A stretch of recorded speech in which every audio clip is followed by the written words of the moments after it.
Have you ever started a conversation in English and suddenly felt lost? Like the words just disappeared from your mind? Or maybe you understand English perfectly, but somehow your conversations feel awkward. You're not alone. Mastering English conversation is not about memorizing words. It's about knowing how to use them naturally. And today, I'm going to teach you exactly that. By the end of this episode, you'll have the confidence to start, continue, and even end conversations in English with ease. Stick with me, because you're about to unlock the secrets that fluent English speakers use every day. And trust me, once you apply these techniques, you'll never feel lost in a conversation again. Let's start with the biggest challenge. Why do conversations sometimes feel unnatural? You might think it's because you don't know enough vocabulary or that you're not fluent yet. But that's not the real issue. The truth? Most people struggle with conversations because of these three things. One-word answers, yes, no, fine. These responses kill conversations. 2. Not knowing what to say next. The awkward silence strikes. 3. Fear of making mistakes. You're afraid of sounding wrong, so you say nothing. But here's the good news. You can fix all of these, and I'm going to show you how. First, let's do a little experiment. Imagine this. You walk into a cafe. The cashier smiles and asks, "Hey, how's your day going?" What do you say? If your first thought was good or fine, we've got work to do. Because here's the secret. Conversations are like tennis. If you just hit the ball once and stop, the game is over. But if you hit it back and keep it going, the game continues. So let's upgrade that response. Instead of just saying, good, try, tennis racket. Pretty good. Just trying to wake up with this coffee. How about you? See what happened? You gave extra detail and asked a question. Now, the conversation flows. Okay, now let's get into a powerful technique that makes every conversation smooth. It's called the 3-step formula, and it's super simple. 1, respond with a little extra. Don't just say yes or no. Add something. 2, engage with a follow-up question. This keeps the conversation moving. 3, mirror their energy. Match their tone so you sound natural. Let's see this in action. Imagine you meet a coworker in the hallway. They say, "Man, I can't believe how hot it is today." Weak response. "Yeah, it's hot." Dead end. Better response. Right? It feels like summer came out of nowhere. Do you like hot weather? Boom. Now they have something to respond to, and the conversation keeps going. Small talk is everywhere, but instead of avoiding it, you can use it to build real connections. Here's how.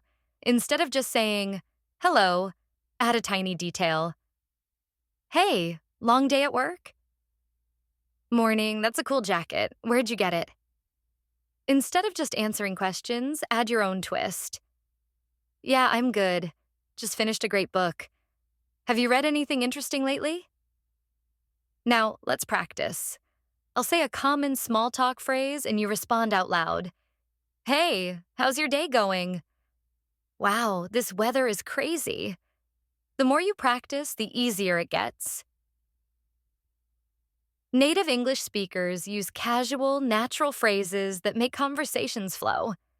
If you want to sound more fluent, start using these. Instead of, "How are you?" say, "Hey, what's up?" "How's it going?" Instead of "I am fine," say, "Not too bad." "How about you?" "I've been keeping busy." Instead of "Thank you very much," say, "Thanks a bunch." "I really appreciate it." Let's do a quick challenge. Try replacing these phrases with natural English. 1. How are you today? 2. Thank you so much. Practicing these little changes makes a huge difference. Some people just make conversations fun. What's their secret? It's called the conversation boost trick. Here's how it works. 1. Take what the other person says and add a personal twist. 2. React with emotion, excitement, curiosity, or humor. Let's practice. Imagine someone says, them, I love this cafe. Weak reply, yeah, it's nice. Boring. Better reply, right? Their coffee is the best. Have you tried their caramel latte? That small change makes the conversation more engaging. Try this the next time you talk to someone. Here's a powerful trick. The open loop technique. Instead of ending a topic, leave it open-ended so the other person wants to respond. Example. Instead of saying, I just got back from vacation. Dead end. Try, I just got back from vacation. It was crazy. But first, how have you been? That makes them curious, and they'll ask about your vacation. Let's practice. Someone says, I had a super busy week. What can you say to keep the conversation going? Try it now. Maybe something like, oh, wow, work stuff or something fun. This little trick makes conversations last longer and feel natural. Confidence isn't about knowing all the words. It's about how you say them. Have you ever noticed that even native speakers sometimes pause, hesitate, or use simple words? Here are 3 powerful ways to sound more confident instantly. 1. Slow down your speech. Rushing makes you sound nervous. Speak at a steady pace. 2. Use pauses. Instead of filling silence with or take a short pause. This makes you sound more in control. 3. Emphasize keywords. Instead of saying, I think it's a good idea, say, I think it's a good idea. Putting emphasis makes your speech more engaging. Let's practice. Repeat after me. I totally get what you mean. That's a really interesting point. I've never thought about it that way. See? Just by adjusting tone and speed, you sound more confident already. Ever feel like conversations die too quickly? The key is learning how to keep them alive. Use echo questions. Instead of just saying, cool, ask, oh, wow, really? How did that happen? Share a small personal connection. If they say, I love hiking, don't just say, nice. Instead, say, that's awesome. I hiked last weekend. Where's your favorite trail? Add a little enthusiasm. If someone says, I just got a new job, don't just say, congrats. Say, that's amazing. What's your new role? Here's your challenge. Next time someone tells you something, respond with an echo question, a personal connection, or enthusiasm. Not every conversation is easy. Sometimes you don't know what to say. Here's how to handle tricky moments. 1. When you don't understand, instead of panicking, try, sorry, could you repeat that? I'm not sure I follow. Can you explain a little more? 2. When you disagree, avoid saying you're wrong. Instead, say, that's interesting. I actually see it a little differently. Here's why. 3. When someone is upset, stay calm and say, I understand why you feel that way. Let's figure this out together. Mastering these phrases will make you sound more natural and confident in any situation.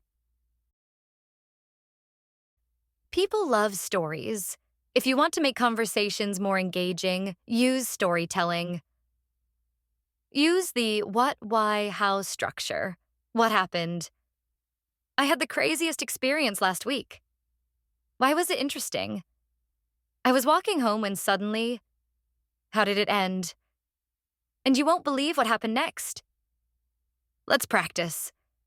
Think of a fun or weird experience and tell it in this format. What happened? Why was it interesting? How did it end? Try this in your next conversation and watch how people stay hooked on your words. Ever get stuck trying to end a conversation? You don't want to be rude, but you also need to leave. Here's how to exit smoothly. 1. Use a future reference. It was great catching up. Let's talk again soon. 2. Give a reason to leave. I need to run, but this was fun. 3. End with energy. Take care. Have a great day. Let's practice. Repeat after me. It was great talking to you. Let's catch up again soon. I have to go now, but I loved our chat. See you around. Take care. Now you're ready to exit conversations like a pro. All right, we covered a lot today. Now it's your turn. Your challenge. Try using one of these techniques in your next English conversation. Whether it's keeping a conversation alive, storytelling, or ending smoothly, practice makes perfect. If you found this episode helpful, make sure to subscribe to Talk Blaze for more English conversation hacks. And if you want more tips, follow us for daily conversation boosters. Thanks for listening. Keep practicing, keep improving, and I'll see you in the next episode.